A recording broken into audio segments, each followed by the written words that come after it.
For this question, we're going to write a function which reverses an integer. So we'd expect the function to behave as follows. When it's passed the value 0, we get the 0 out. When it's passed the value 10, we get the value 1. That's because when 10 is reversed, you get 0, 1. When converted into an integer, that results in just 1.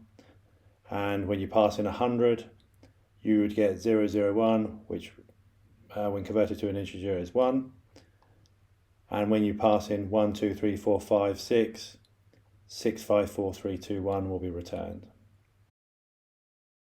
Well, code will work as follows. The function will take an argument number. This number will be converted to a string, and then a new string will be created using slicing. Slicing works by taking a start, stop, and increment value. Here we're passing in none for the start and stop, and -1 for the increment, so the full string is reversed.